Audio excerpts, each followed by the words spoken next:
Growing up, I always thought being the good daughter was the easiest thing in the world. It was expected, really quiet, obedient, responsible. The family's pride, the shining example.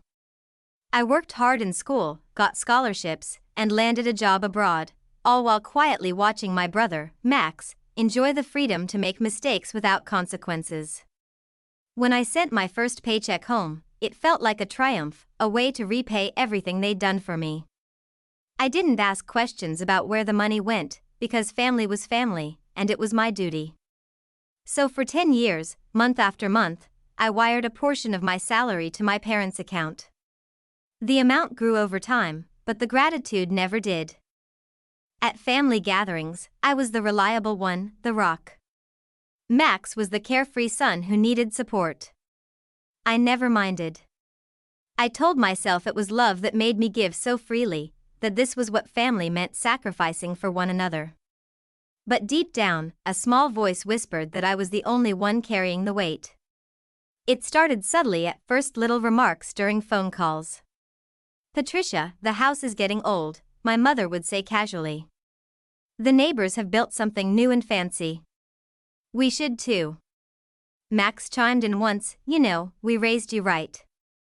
Don't you think we deserve a better place to live?" I swallowed the lump in my throat and tried to reason. "I'm already sending as much as I can." They never seemed satisfied. When Max got married and their daughter was born, their expenses exploded. Every month, there was a new reason for money: new clothes for the baby, medical bills, social obligations. They started dropping hints about wanting a bigger house, a nicer neighborhood, a fresh start. They painted it as a simple loan, just until things stabilized. I crunched the numbers quietly. Taking a home loan myself meant I'd have to stop the monthly transfers. It was a gamble that scared me, cutting off the only financial lifeline they had. But I was exhausted. Exhausted of giving until I felt empty. I called Max to explain. "You think we're beggars?" He snapped. "After everything we did for you?" His words hit harder than I expected. But I knew I couldn't keep being their backup plan. It was time to reclaim my life. Signing those loan papers felt like stepping into a new chapter of my life, one I'd never dared to imagine before. But the loan wasn't for the house my family dreamed of. No grand mansion or lavish villa awaited my brother and parents. Instead, I bought a small, modest apartment in the city where I worked, a place just for me.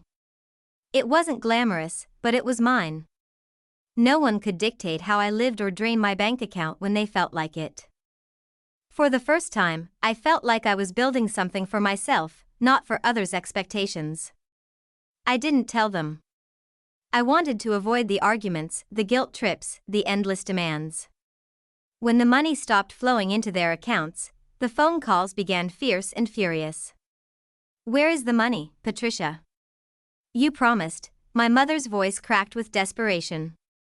"We have EMI payments, the house needs repairs," Max pleaded on the other end. I stayed calm. I told them I was paying my own EMI now. For my own place. The silence that followed was deafening. It was as if I had shattered the illusion that I was their endless fountain of support. Then came the explosions. My parents accused me of betrayal. Of ingratitude. Max's voice was sharp and cold. "You think we owe you nothing? You were our responsibility." Had I really been their responsibility, or just a convenient bank? The more they screamed, the more I understood that I was done being the family's safety net. When my mom said those words, "We don't want anything to do with you anymore," I felt like the floor gave way beneath me. Max was suddenly the only child, the one who mattered, the favored son. Their rejection stung, yes. It carved a wound deep enough to bleed through the armor I'd built over the years. But even through the pain, a strange kind of relief settled in. No more strings attached, no more invisible contracts to uphold. I moved into my apartment fully, cooking dinners for one, enjoying quiet nights without the endless calls for money or help. I was lonely, but I was free. I was no longer tied to their expectations or needs. I thought about all those years, how I had given until I was empty, how they had never stopped to fill me back up. I realized they didn't see me as a person with dreams or limits. To them, I was their backup plan, their financial plan, their invisible employee. Now, I was reclaiming myself. It was terrifying and liberating all at once.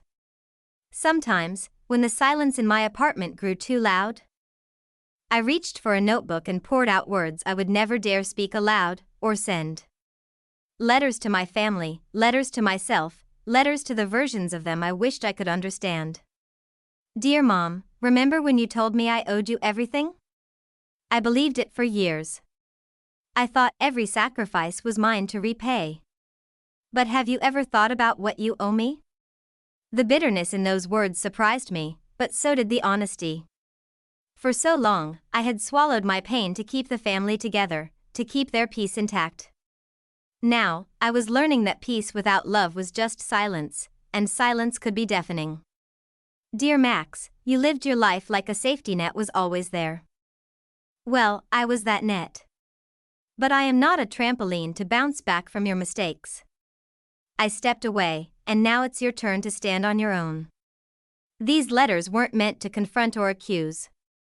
They were my way of understanding, of forgiving even when forgiveness wasn't returned. They were my therapy, each letter a stitch mending the fractures inside me. And when the words dried up, I folded the letters carefully and tucked them away in a box beneath my bed. A box of unsaid truths and unseen healing. It was a Tuesday afternoon when Max showed up at my office. I wasn't expecting him. I was focused on a report when security buzzed through. Your brother is here to see you. When I saw him, the confident, smug brother I once knew was replaced by a desperate shadow. His clothes were rumpled, and his eyes betrayed a vulnerability he never showed me before. You have to talk to them, he begged, voice cracking. Mom and Dad won't listen to me. The loan, it's defaulting. We're drowning. I leaned back in my chair, watching the man who had once demanded money like it was owed to him. This isn't my loan, Max. I never co-signed or guaranteed anything for you. His expression twisted, disbelief and anger mixing. You planned this, didn't you? Bought yourself a home while we're stuck. You tricked us. I shook my head slowly. No. I just stopped being your backup. You never had to face consequences before because I was always there to catch you. Not anymore. For the first time, I saw the weight he carried, years of entitlement crashing down on him like a tidal wave. But I had my own life to live now. I had made my choice. Goodbye, Max, I said softly. He left without another word, and I felt neither victory nor regret, only a quiet certainty that this was the path I had to take. After Max's visit, the phone calls multiplied, each one more desperate, more accusatory than the last. It was like a twisted dance of guilt. And they led the steps. Patricia, how can you do this to your own family? You're heartless, my mother's voice trembled, a mixture of sorrow and accusation. You don't care about us anymore, do you? Max's words hit hard, coated with years of resentment. They tried everything, reminding me of sacrifices they made, painting themselves as victims, weaving stories of hardship that my monthly support supposedly couldn't fix.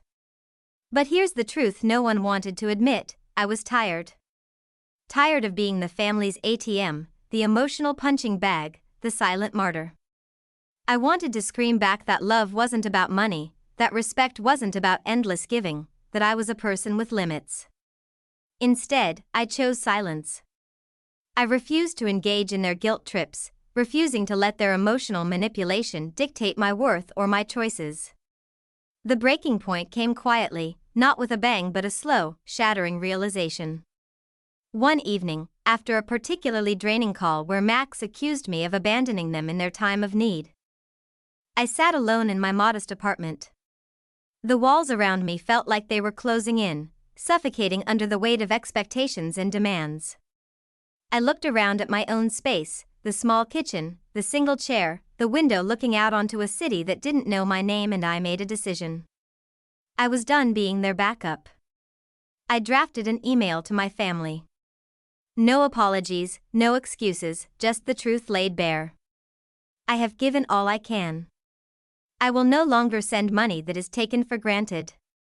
I am choosing to live my life for me, not for the endless needs of others. If you choose to disown me for this, so be it. But I will not live in guilt or debt to keep a family that sees me only as a resource. I hesitated before hitting send, my finger trembling over the keyboard. But when I did, a strange calm washed over me. For the first time in years, I felt free.